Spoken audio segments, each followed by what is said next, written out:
Bună dragi urmăritori! Bun venit pe canalul nostru!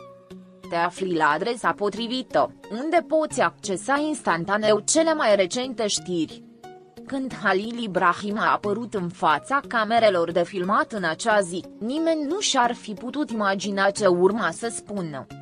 Cu o față serioasă, ochii ușor înroșiți și o expresie care contrazicea încrederea sa obișnuită, actorul i-a lăsat pe toți fără cuvinte. Nu era vorba de o promoție, nici de un nou proiect artistic. Ceea ce lucra era ceva mult mai intim, ceva ce păstrase în mod clar adânc în inima sa.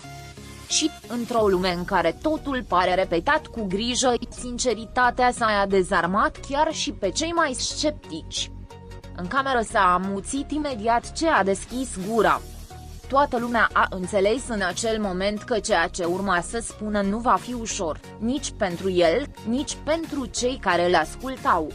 Ani de zile, Halil Ibrahim a fost simbolul forței tăcute, omul care zâmbește chiar și atunci când sufletul îi țipă. Dar de data aceasta, vocea i-a tremurat imediat ce a început să vorbească. A spus că nu mai poate rămâne tăcut, că sosise momentul să se dezvăluie fără filtre, fără armură, fără personaje care să-l protejeze. Cuvintele curgeau printre pauze, printre priviri care căutau sprijin în neant, în timp ce respirația îi se accelera ușor. Cei care îl cunoșteau bine știau că ceva profund se prăbușa înăuntru. Mărturisirea lui nu a fost o explozie, a fost o ploaie lentă, melancolică. Și fiecare propoziție era ca o picătură care cade pe pământul uscat al uimirii generale. Sunt lucruri pe care nu am putut să le vindec, a murmurat el într-un moment care i-a lăsat pe toți cei prezenți fără suflare. Actorul nu a oferit niciun detaliu explicit, dar acel comentariu scurt, emoționant, a fost suficient pentru a deschide o prăpastie de empatie în inima tuturor. Nimeni nu-l văzuse vreodată pe Halil Ibrahim așa. Vulnerabil, uman, aproape fragil.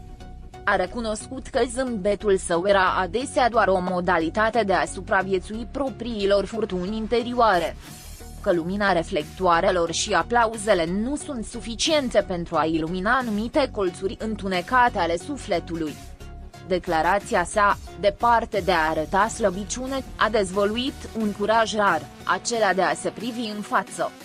Și mulți din public nu s-au putut abține să nu le ude ochii în lacrimi.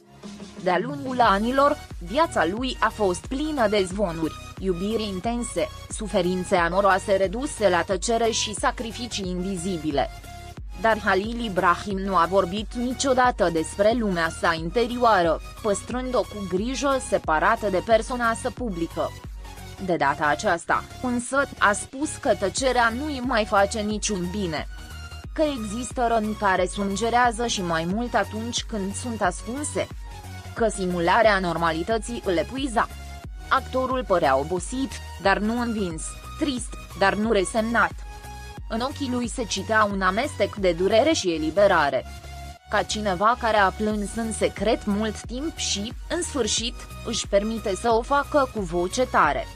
Atmosfera a devenit aproape ireală, ca și cum ceea ce se întâmpla sub ochii tuturor nu ar fi făcut parte din această lume. Era ca și cum ai fi fost martorul căderii unei stele care, în coborârea ei, strălucește mai tare ca niciodată. Halil Ibrahim nu căuta consolare, scuze sau titluri bombastice. Dorea doar să-și spună adevărul. Un adevăr care îi stătuse în gât prea mult timp. Și, paradoxal, împărtășindu-și tristețea, a reușit să se lege și mai mult de publicul său. Pentru că nu există o legătură mai puternică decât cea construită din durerea împărtășită. Cei prezenți au rămas tăcuți, nu din indiferență, ci din respect. Era evident că fiecare cuvânt era dificil pentru el, ca și cum ar fi vorbit dintr-o rană care nu se vindecase încă. Unii reporteri și-au coborât camerele din modestie. Nimeni nu a vrut să întrerupă acel moment sacru. Pentru că, cumva, toată lumea a înțeles că ceea ce se întâmpla acolo depășea spectacolul. Era o mărturisire crudă, fără machiaj sau lumini. Halil Ibrahim nu avea nevoie să joace un rol, el arăta deja ființa umană din spatele actorului. Și asta, într-o lume atât de însetată de adevăr, era un act profund revoluționar. Nu a menționat nume, date sau episoade specifice. Și totuși, a spus atât de multe. A vorbit despre golul lăsat de trădare, despre singurătatea care uneori îl însoțește chiar și în mijlocul mulțimii. Despre îmbrățișările false, privirile ipocrite, greutatea care vine odată cu faptul că ești cel puternic tot timpul. Învăț să cer iertare, a mărturisit el într-o șoaptă care se simțea ca o bătaie a inimii împărtășită. Cuvintele păreau smulse de durere, dar și cu o claritate neobișnuită. Halil Ibrahim nu căuta să provoace milă, ci mai degrabă înțelegere.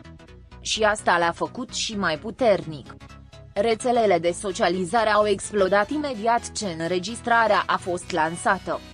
Milioane de fani au distribuit mesaje de dragoste, solidaritate și admirație. Dar actorul nu părea interesat de reacții. A spus că această declarație nu era pentru lume, ci pentru el însuși. Un act de curățare, de goliciune emoțională. A recunoscut că încă îi este frică, că nu știe cum se va simți mâine, dar că cel puțin astăzi se simte puțin mai liber. Și acea libertate, potrivit lui, este primul pas spre vindecare. Nu tot ce strălucește este fericire, a concluzionat el. Și a lăsat acea frază plutind în aer, ca un ecou pe care nimeni nu-l va uita. Mulți și-au amintit de acel Halil Ibrahim care cânta cu ochii închiși, care juca cu inima în piele, care dădea totul în fiecare scenă. Acum, toate acestea au căpătat un nou sens. Pentru că în spatele talentului, exista un om care luptase în tăcere.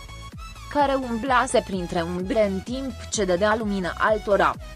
Vulnerabilitatea sa nu i-a umbrit imaginea, dimpotrivă, a sporit-o. Prima a oferit o altă dimensiune, mai reală, mai umană. Și aceasta, într-o industrie în care superficialitatea domină adesea, a fost o lovitură de autenticitate greu de ignorat. La scurt timp după mărturisirea sa, Halil Ibrahim a plecat în liniște, fără nicio declarație suplimentară, fără fotografii pozate.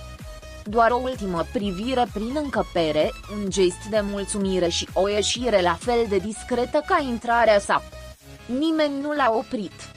Toată lumea a înțeles că dăduse deja mai mult decât se aștepta, că oferise ceva dincolo de orice premiu sau contract. Dăduse o parte din el însuși pe care puțini îndrăznesc să o arate. Și pentru asta, respectul pe care l-a inspirat a fost absolut. Halil Ibrahim a plecat, dar cuvintele sale au rezonat ca o șoaptă persistentă. În orele următoare, dezbaterea nu s-a învârtit în jurul carierei sau al vieții sale private, ci mai degrabă în jurul poverii de a rămâne tăcut prea mult timp. Mulți s-au identificat cu acea durere îngropată, cu acea presiune de a părea puternici. Ceea ce Halil Ibrahim a realizat prin confesiunea sa a fost să deschidă un spațiu pentru reflecție colectivă. Nu doar despre sine, ci despre noi toți. Pentru că toți, la un moment dat, ne-am prefăcut că suntem bine când nu suntem. Declarația sa a servit drept oglindă, iar acea reflecție a durut. Dar a și vindecat. De atunci, cuvintele curaj și adevăr au început să fie asociate cu numele său într-un mod nou. Mass media a încetat să mai caute scandaluri și a început să vorbească despre rezistență, despre curaj emoțional.